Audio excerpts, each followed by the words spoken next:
Hello, everybody. Welcome to Taking Care of Business. Today, I'm joined by William Findlay, Director and Head of Regulatory at Revolut, a fintech that needs no introduction, but for those who need a reminder, it's one of the world's biggest and fastest growing fintechs and Europe's largest neobank with over 40 million customers worldwide. William, you lead the regulatory team within Revolut's legal department, working across global teams to build new financial products and navigate the complex rules that come with operating at this scale. You've just celebrated 7 years at Revolut, which means you've seen the company evolve from its earliest stages into the global platform it is today, bringing with you a strong background in financial regulation and disputes from your earlier career at Linklaters and Russell McVeigh. Your career trajectory is incredibly impressive, and you've clearly played a significant role in Revolut's growth into a global fintech leader. So thank you for being here. I'm really looking forward to hearing your insights on the fintech scene.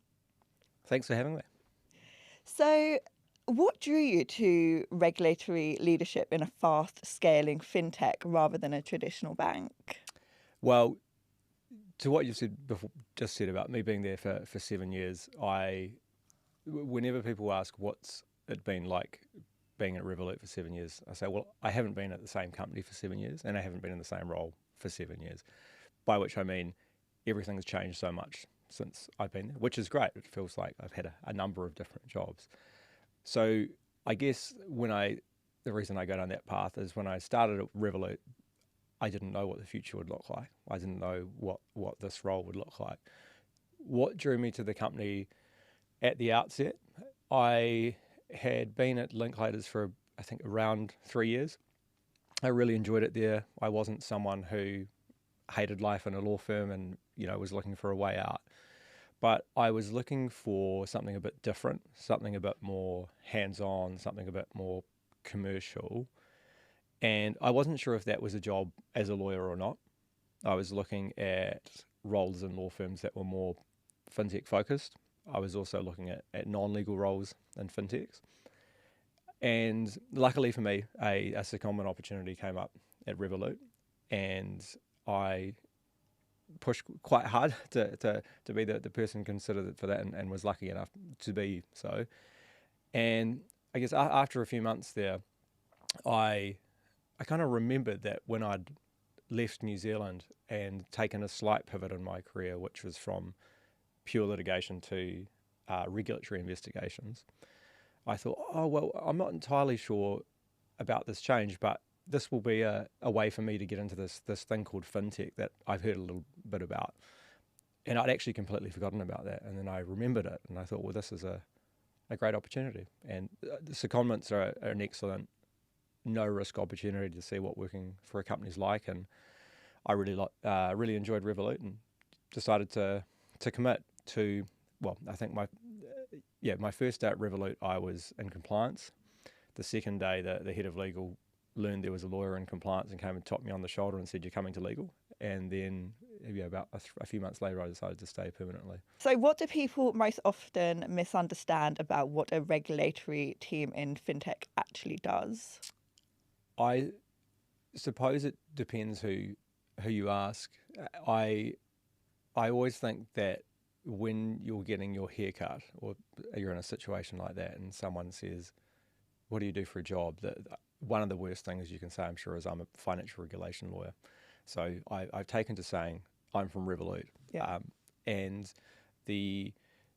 So that's a misunderstanding. I think another misunderstanding is sometimes people who we work with at Revolut who have come from a different organisation have, I was going to say preconceptions. They're not preconceptions. They've had bad experiences of working with lawyers in the past who are people who are unhelpful, and are often saying no. But what's a misconception about what we do? We're a really important part of the company being able to launch products at the velocity that it wants to. One of the key capabilities of Revolut is its ability to deliver on what it says to deliver. So I'd say that the most surprising thing about us, or perhaps at least the most different thing to other firms here in Canary Wharf and perhaps peers, is the size of the regulatory team we have to support getting products out the door, because it's such a big part of what the company does.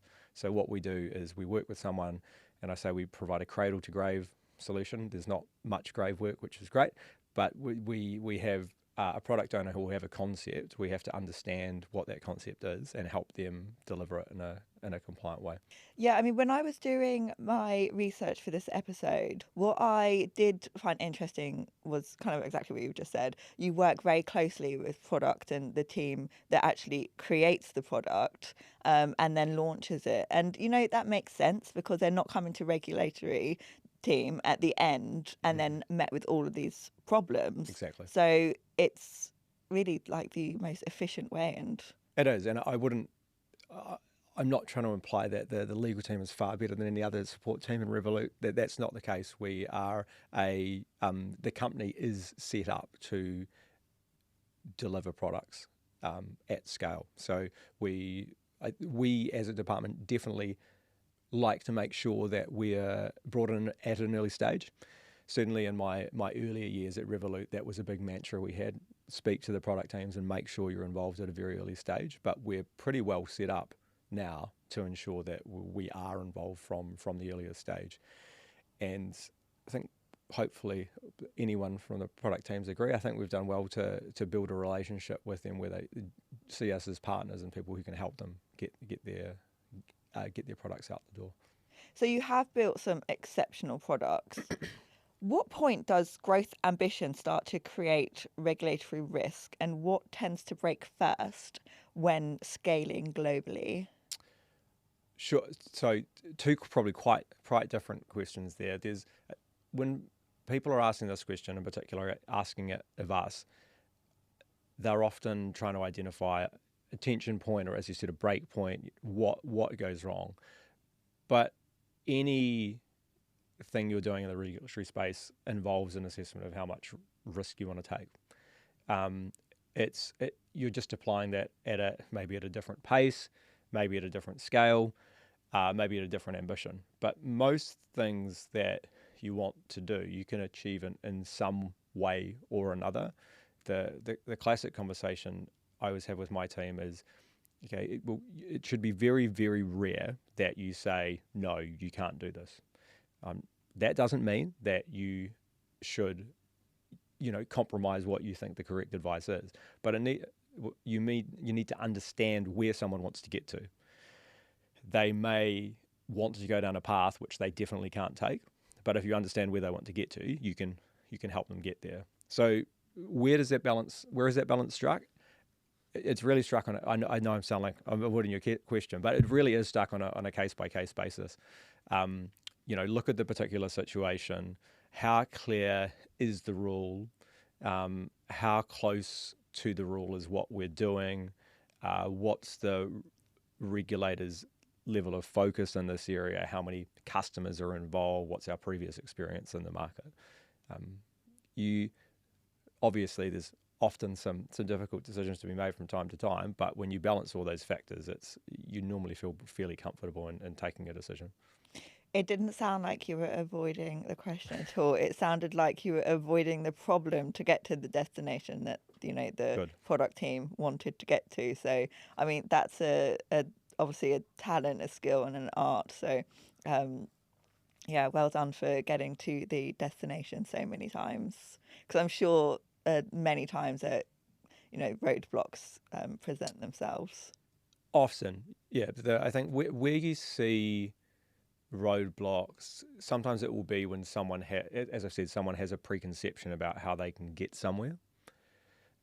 Sometimes someone has misunderstood the implications of what they want to do, and perhaps they've made promises to other people about how simple it will be to deliver something when in fact it isn't. Yeah. But yeah, the number of times where you've had a very, very clear no is relatively few, and I'm just going back and my memory. And that, I think any instances where you've approached that were more on the earlier stages of the company. And again, I've never been in a situation where we've done something that I've clearly said we definitely shouldn't be doing this. So, what regulatory shifts now do fintech founders need to be paying attention to? Quite a few. Well, I one I'm from New Zealand, and when I moved to the UK 10 years ago, when I first moved here, the likes of Revolut were just getting started, if in fact they had started. I felt like I had a good service from my bank in the UK, in New Zealand. And when I first arrived here, I opened up the app for the high street bank that I had, and I thought, what on earth is this? This is terrible. This is nothing like what we have in New Zealand. However, in the last couple of years, having opened up one or two bank accounts in New Zealand, some of the platforms look like they're running on Windows 95 and may well be. The reason I go down that path is because in that time, so much has changed in the UK and European fintech space, and virtually nothing's changed in New Zealand and probably other spaces. A big part of that is the facilitative regulation that you've had in place. So I think PSD2's done a great job of that. Open banking regulation has done a great job of that. But even things like surcharge regulation have done a great job of making sure that you can't have incumbents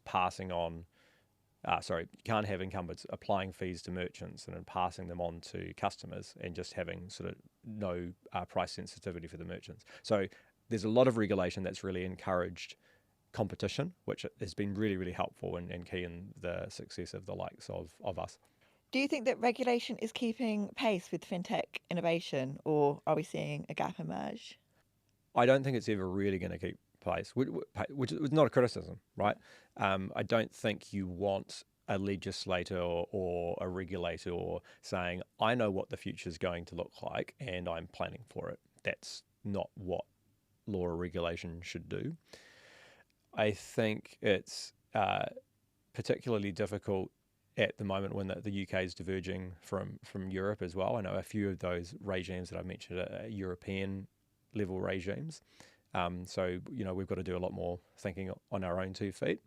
I don't think regulation is falling behind. But I think particularly in the crypto space, we've had a lot of change really, really fast.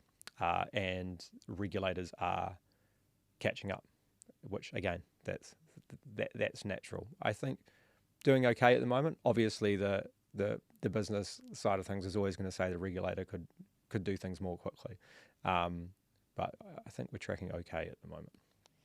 So, what I'm quite interested to also know is what's one of the biggest challenges that you've had to deal with being at Revolut in your role as head of regulatory? Biggest challenges. The two areas where I spend quite a bit of time and perhaps hadn't expected to, but I think it's the right thing to do, is on process and on people.